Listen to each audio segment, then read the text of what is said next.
Selamat malam semuanya. Ya, ini F-Talk edisi 24 Oktober 2024. Seperti biasa, malam ini kita akan berikan update market ISG dan juga membahas ide-ide yang masuk di kolom komentar F-Talk edisi kemarin 23 Oktober. Ada beberapa yang masuk di kolom komentar. Terima kasih untuk Bapak Ibu yang sudah memberikan ide, sudah berkontribusi untuk pembahasan di malam ini. Baik, kita langsung mulai saja ya. Sebelum saya mulai, silahkan bagi Anda yang belum subscribe, silahkan subscribe. Dan yang sudah merasakan manfaat dari F-Talk, dukung kami dengan klik like. Kita mulai dari ISG. Oke, hari ini ISG turun ya. Turun hampir 1% ya, penutupannya 0,9%. Kita lihat di Stockholm edisi minggu ini ya. Judulnya ISG Rebound terbatas sebelum melanjut Wave 4 Oktober. Jadi chartnya seperti ini, chart yang dibuat tanggal 18 Oktober ya. Kita perbesar ya, ini adalah B ya. Jadi di dalam Wave 4 ini ada A, B, C ya. A di 7000, kita anggap di 7500, itu adalah 0,5. Kemudian Wave B ya, Wave B ini naik ya, koreksi dari Wave 4. Jadi wave 4 kan turun ya, kemudian koreksinya itu naik kan ya, pullback atau rebound. Itu targetnya 788 ya. Ini ya, tidak terlalu jelas tapi ya ini chart yang diberikan tanggal 18 Oktober. Ini sebelum pelantikan presiden baru ya. Kenaikan terbatas hanya di 7.780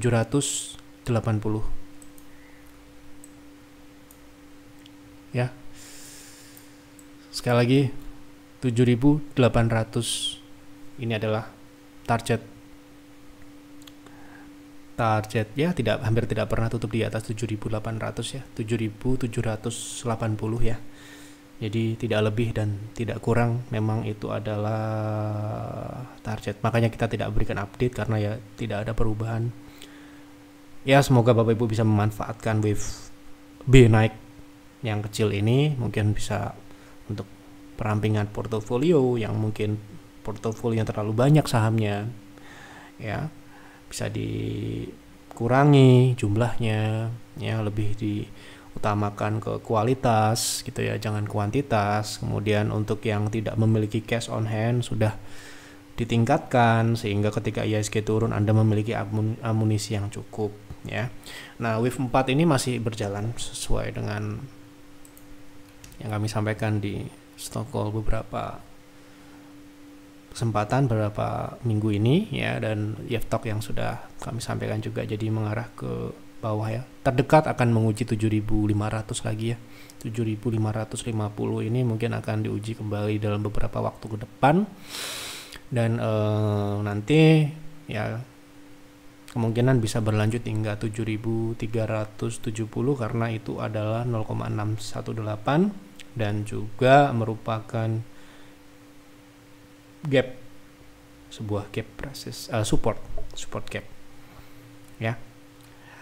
Tercapai atau tidak ya kita tidak bisa pastikan, yang jelas seperti itulah gambaran yang kami lihat ya. Kami mencoba untuk memberikan apa adanya yang kami lihat ya, itulah yang kita sampaikan ya.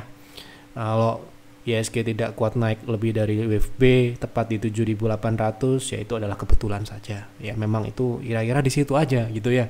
Nah, kebetulan terjadi hari ini turun di 7.716, ini masih di 7.700 ya, jadi belum turun yang seperti serem gitu atau turun yang ngeri gitu, enggak ya. Koreksi wave 4 ini mungkin koreksi yang masih ya tidak menjadi sesuatu yang menyeramkan ya. Namanya market nggak ada yang naik terus-terusan, juga nggak ada yang turun terus-terusan, nggak ada. Jadi ada kalanya naik, ada kalanya turun ya, dinikmati saja seperti biasanya, nggak ada yang spesial, nggak ada yang biasa-biasa aja.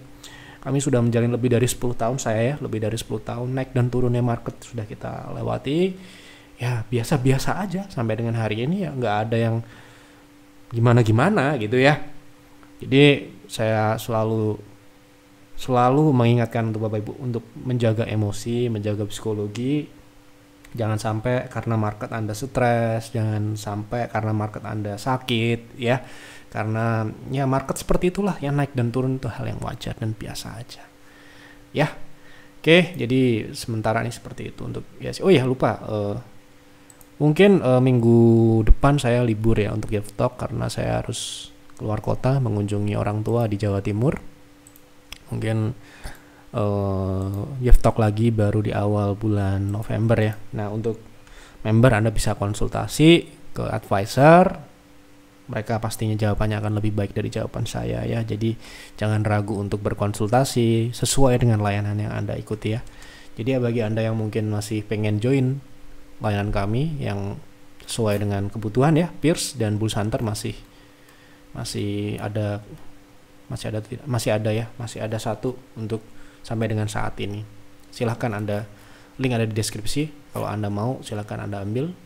Kalau tidak butuh ataupun sudah cukup dengan Gift Talk ini ataupun tidak perlu advisor yang merekomendasikan yang bisa membantu Anda dalam berkonsultasi, ya tidak perlu ya. Oke, kita lanjut ke pembahasan saham. Mohon Pak ya bantu analisa teknikal kode BNLI masuk di harga berapa dan TP-nya berapa. Berarti untuk trading gitu ya. Kita coba lihat teknikalnya seperti apa, apakah menarik untuk kita tradingkan. Oke, BNLI beberapa waktu yang lalu bulan Agustus ya, Bank Permata naik cukup signifikan ya dan beberapa kali gap. Nah ini ya berbahayanya kita ketika kita beli saham itu ketika sudah naik ya. Kita bisa dibuat seperti ini ya. Nah, ini kan pertanyaannya adalah mau beli ya. Apakah sekarang ini menarik atau tidak? Kita akan lihat dari transaksi dulu ya. Pertama, transaksinya ini menurun ya. Ini hal yang wajar untuk saham yang memang cenderung tidak terlalu liquid, tidak terlalu rame. Nah, dia akan rame cenderung ketika sedang dalam tanda kutip ya digoreng seperti ini. Ketika kita memposisikan diri sebagai trader, ya, ini kan beda dengan investor seperti yang saya sudah sampaikan kemarin ya. Trader akan masuk ketika saham ini lagi rame, ya, ketika lagi transaksi lagi bagus, bisa diikuti. Nah, ketika investor berbeda di lain sisi ya, investor akan mencari momentum ketika saham itu sedang sepi, sedang turun. Nah, itulah dia saatnya untuk akumulasi karena mereka juga belinya pastinya perlahan, tidak bulat-bulat gitu. Misalkan mau beli 1000 lot ya dibeli 1000 lot sekaligus gitu, tidak seperti itu. Kalau investor itu biasanya belinya ya pelan-pelan ya, 200, 500, turun lagi tambah lagi begitu kan investor. Kalau trader tidak seperti itu. Nah, jadi kalau saya menyarankan kalau Anda mau trading di saham Bank Permata gitu ya, melihat dari karakteristik yang seperti ini transaksinya ya, saran saya tunggulah dia hold lagi. Nah, untuk kondisi saat ini dia swingnya turun ya, ini ya swing turun dengan volume yang sepi ya.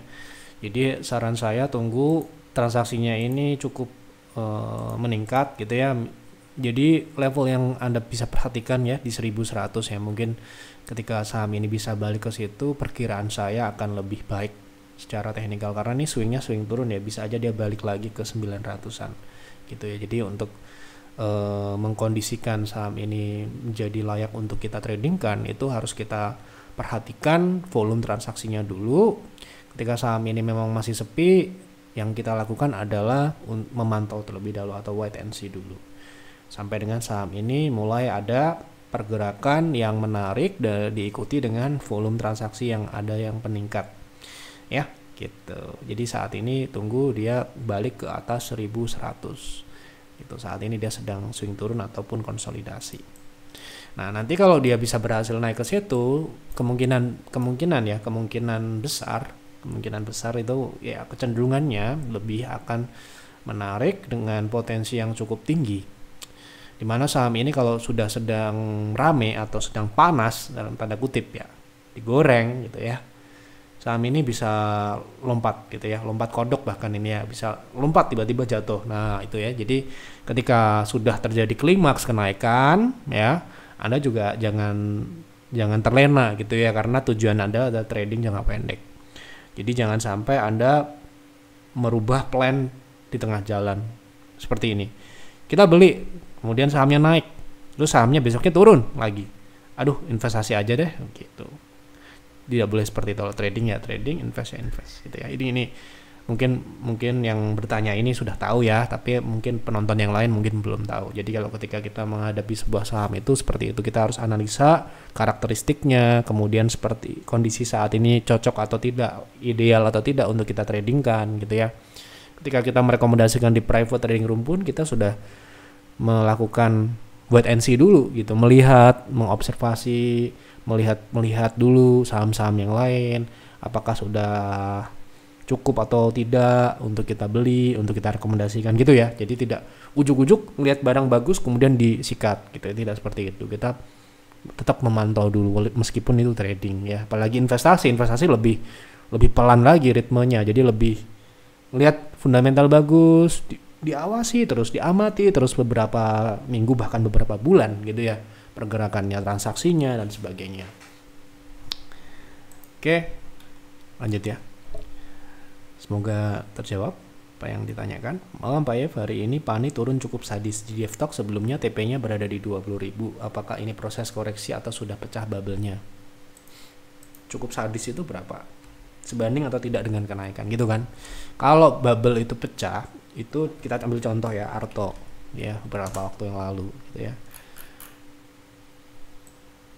Sadis itu seperti ini ya. Nah, oke. Jadi kalau sudah ada gejolak yang signifikan seperti ini, jadi hampir sebanding lah, tidak sebanding maksudnya hampir ya ditandai dengan turun di bawah EMA 60 gitu ya. Itu barulah kita bisa katakan ada tanda-tanda dia pecah bubble-nya. Meskipun membutuhkan waktu ya, tentunya big fund tidak dalam waktu singkat akan bisa keluar dengan mudah gitu. Apalagi saham ini memiliki ya, transaksi yang mungkin bisa dikatakan ya bisa besar bisa kecil gitu ya. Ini tergantung sekali. Makanya ketika saham itu mengalami sebuah perubahan tren atau reversal, itu butuh beberapa saat ya, beberapa waktu. Nah, sehingga terbentuklah pola topping ya. Ya bisa double top, triple top, itu adalah proses dari pecahnya sebuah bubble. Ya, seperti saham ini misalkan, ini kita bahas loh ya.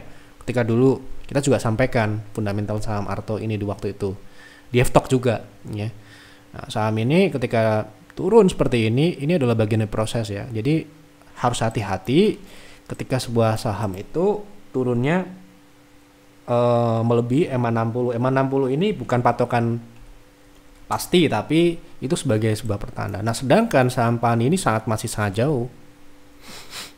Ya. Jadi belum bisa dikatakan sadis ya.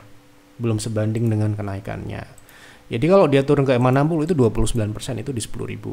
Ya, menurut saya mungkin ini masih proses koreksi yang wajar ya. Koreksi yang wajar ini ya bisa dikatakan kita ada parameternya ya 0,3 atau sampai dengan 0,6 itu di 12.600, itu masih dalam proses uptrend atau masih bisa dikatakan tren naiknya ini belum terjadi perubahan gitu ya. Oke. Jadi ya target 20.000 bahkan lebih itu masih mungkin saja tercapai selama tidak terjadi sebuah reversal ya. Ada prosesnya lah ya. Misalkan saya bilang ini targetnya 20.000 terus ujuk-ujuk besok ke 20.000 gitu kan ya. Ya bisa sih, tapi ya kita harus lihat dulu kondisinya apakah ada proses dan sebagainya ya. Oke. Malam Pak Yep, mohon analisa PSAB untuk jangka menengah. Terima kasih sebelumnya untuk jangka menengah ya. Kita lihat PSAB ini sudah naik juga ya. Saya lihat saham ini sudah naik cukup. Namun kalau untuk jangka menengah ya ini masih uptrend ya. Untuk jangka menengah ini masih uptrend. Mungkin dia akan turun dulu ya. Mungkin turun ini akan ke sekitaran 282 ya. Kemudian karena saham ini juga cukup agresif, bukan tidak mungkin saham ini akan mendekati EMA 60. EMA 60 ini sifatnya dinamis ya. Jadi sementara ini kita pakai dulu Fibo ya, 0,3 sekarang ini relatif berada di 0,3 ya, di 312. Kemudian kalau ini dilewatin, kemungkinan dia akan mengejar 0,5-0,6 di 280 sampai dengan 246, dan jangka menengahnya dia masih naik. Pak Yef mau tanya saham BJTM, saya sudah punya sebanyak 7 PV dengan harga rata-rata 645 semenjak tahun 2020. Tujuan saya beli untuk investasi dividen. Saya mau nambah lagi 3 PV, sebaiknya buy di harga berapa? Apakah saham BJTM masih relevan saat ini untuk investasi sebab net profitnya kok turun?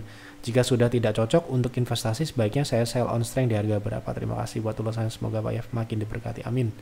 Kita lihat ya, BJTM ini kita lihat performance-nya dulu sementara ini, semoga ada update ya di TradingView. Kita lihat dulu apakah terjadi penurunan, dan penurunan itu apakah masih wajar atau tidak.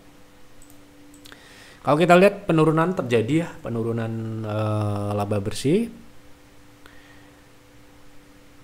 dari beberapa tahun terakhir ya, dari 2020 dia punya 20% Kak, 20% sedikit, 23, 22 ya. Nah, ini turun di 2023 kemarin di 18%. Kemudian di 2024 ini mengalami penurunan lagi ya, 15 sampai dengan 14%. Apakah ini artinya jelek? Ya mungkin ini bukan jelek ya, tetapi masih layak juga. Tetapi dia berpotensi mengalami penurunan dari sisi dividen juga. Ya, kita lihat. Kalau biasanya nanti pengaruhnya ke EPS ya, laba per saham ya, nanti akan biasanya akan untuk mempertahankan dividen mereka akan menaikkan payout-nya. Ya, payout-nya itu katakanlah akan ditingkatkan agar ya dividennya itu paling tidak sama atau lebih tinggi sedikit. Dalam tanda kutip dia akan tidak relevan lagi dengan penurunan yang terjadi pada profitabilitas. Nah, ini kita lihat di sini bahwa harga saham dividennya itu ya mengalami lonjakan kenaikan di saat turunnya profitabilitas. Nah, Anda bisa cek di sini terjadi beberapa kali kenaikan ya, memang di angka 50-an persen itu sudah menjadi angka yang ditetapkan oleh Bank Jatim, kecuali di 2020 saat saat terjadi pandemi kemarin, yang rata-rata ya terjadi penurunan ya, terjadi koreksi baik itu dari fundamental ataupun dari harga saham. Nah, ini juga akan berpengaruh pada harga saham ya, sedangkan harga saham saat ini bisa dikatakan sudah turun gitu ya. Nah, kita lihat dulu tadi, kembali ke performance. Oke.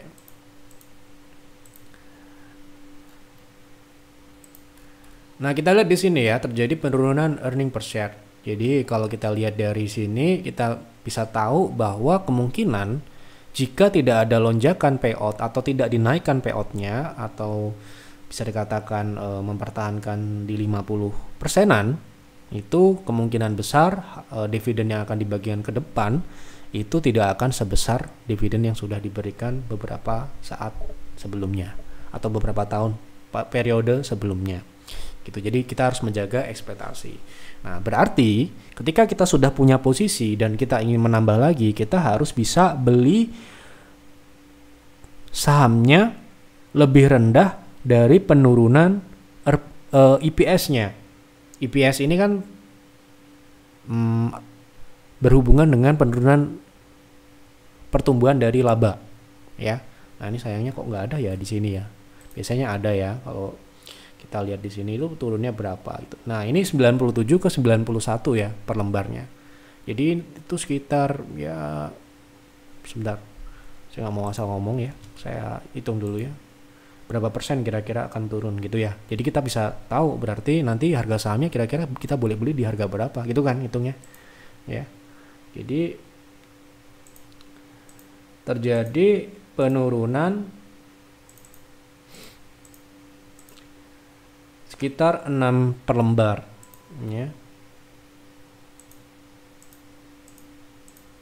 Ya 6 atau 7, sekitar 6%. Nah, terakhir dia bagi dividen itu sekitar 8 ya. 8,7 ini hitungan kasar ya. 8,7 berarti kalau kita katakan dengan payout yang sama, ya kan? Kita tinggal kali saja. Ini kita pakai kalkulator ya, nggak pakai sistem di peer atau PIS. Itu bisa dapat angka 6%, berarti 0,94 dikali 8,7 ya. Nah, itu kira-kira dividennya dengan payout yang sama, kira-kira di 50-an ya. 55% payout rasionya itu sekitar 8,1 per lembar. Ya. Itu kalau harga sahamnya nanti juga sama ya dengan pembagian dividen sebelumnya. Ya, sehingga paling tidak kita harus beli kalau average-nya 645, sekarang harga 565, itu menurut saya kita harus beli di support yang agak jauh ya kalau mau tambah dan pengen dividennya itu tetap worth it untuk kita dapatkan.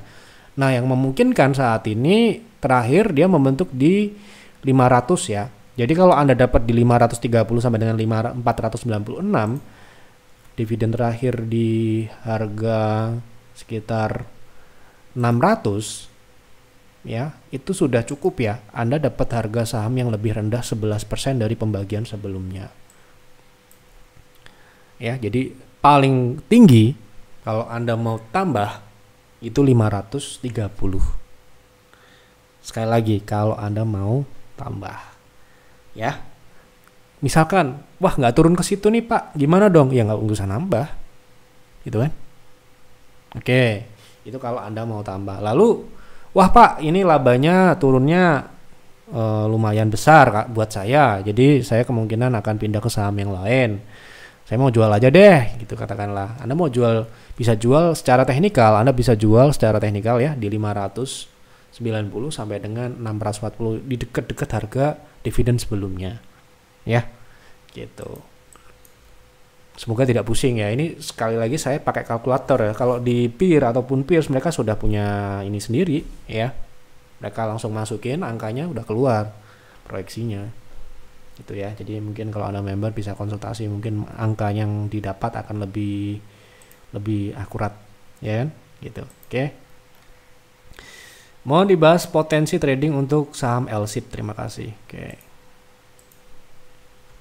Ingat ya tadi ya, dividennya 8, masih 8 per lembar. Oke, untuk LSIP. Sorry. Sepertinya tadi salah lihat. Saya cek dulu. Oh, sorry, ini ya 54. Sorry, 6% ya. Berarti 0,94. Maaf ya, sudah malam. Saya kok agak aneh gitu ya. Berarti itu yieldnya. Sorry, itu yieldnya. 0,94 dikali 54,39 ya. Saya harus perbaiki karena saya tidak mau asal-asalan ya. 51 ya per lembarnya nantinya. Dengan catatan tadi ya, saya kembalikan lagi payout-nya sama, tapi harga sahamnya sama ya, 530 paling tinggi. Oke, jadi dividen perkiraan saya dengan kinerja yang mungkin sama pertumbuhannya sampai dengan kuartal 4 nanti, dividen yang akan diberikan pada periode selanjutnya itu sekitar 51 sampai dengan 52 lah per lembar. Sebelumnya 54,39. Dengan catatan payout-nya sama ya, 55. Kalau payout-nya berubah berarti ya bisa berubah. Oke, kita tunggu saja nanti seperti apa kinerjanya. Lanjut ya. Mohon dibahas potensi trading untuk saham LSIP. Oke, sepertinya sudah naik ya. Kalau kita lihat dari pergerakan terakhir, kalau kita mau masuk, kita harus lihat dulu ini masih ada atau tidak ruang yang bisa kita manfaatkan untuk swing trading gitu ya. Ini kemungkinan akan menguji resist konsolidasi jangka panjang ya di sekitar 1500-an sampai dengan 1590 ini.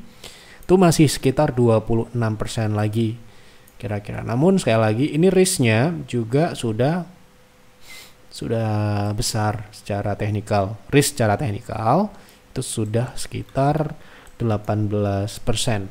Sehingga walaupun potensi upside-nya masih ada, masih bisa ditradingkan, saran saya kalau Anda tidak mau kena full signal, ya Anda bisa melakukan buy on weakness di 1170 sampai dengan 1100. Ya, gitu kira-kira. Nanti kalau dapat di situ, katakanlah Anda dapat di 1100, Anda bisa memproteksi di EMA 60 ya di 1010 dengan target tadi ya, atau di harga saat ini di middle area 1300 ya, dapat di 1100, TP1 di 1300, TP keduanya di 1500-an. Stop loss di 1015 atau 1010 di 1010 ya. Oke. Malam Pak Yip, bisa dibantu analisa swing trading untuk saham AKR. Oke. Sekarang ini yang jalan swing turun ya.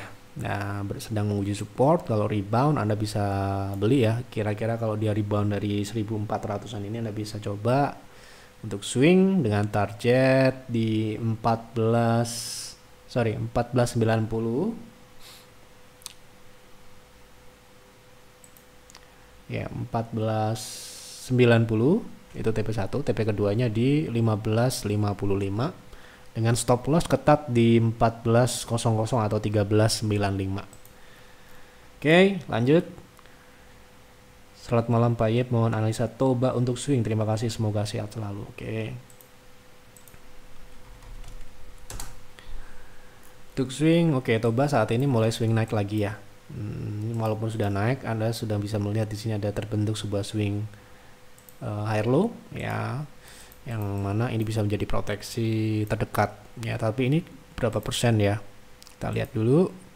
Wah, ternyata cukup besar ya, untuk buat kami terlalu besar. Jadi kalau Anda mau trading di saham ini dengan mengacu pada aturan di private trading room, minimal Anda harus buy on weakness di 600 dengan stop loss bisa di sekitaran 555, itu masih 7%, tapi ya sekali lagi ini risknya sudah agak tinggi ya.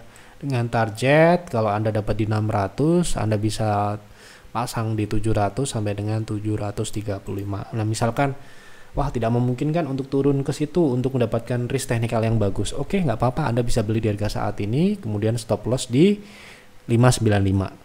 Ya, tetap ingat ya, akan berpotensi fall signal. Tetap ada ya. Karena beberapa kali saham ini naik ya. Naik kemudian balik lagi, naik balik lagi. Nah, itu ya, ada potensi yang namanya fall signal. Jadi sementara ini breakout, Anda bisa coba dengan proteksi ketat di 595. Proteksi ini gunanya bukan untuk ini ya, bukan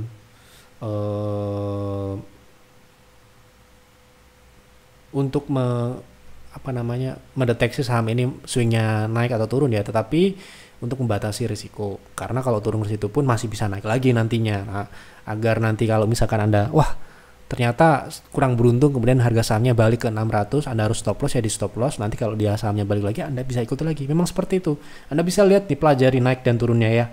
Naik, turun, naik, turun. Nah, begitu ya. Makanya saya lebih merekomendasikan buy on weakness saja. Kalau bisa dapat di angka 600 itu akan lebih baik meskipun risk tetap di atas 5%.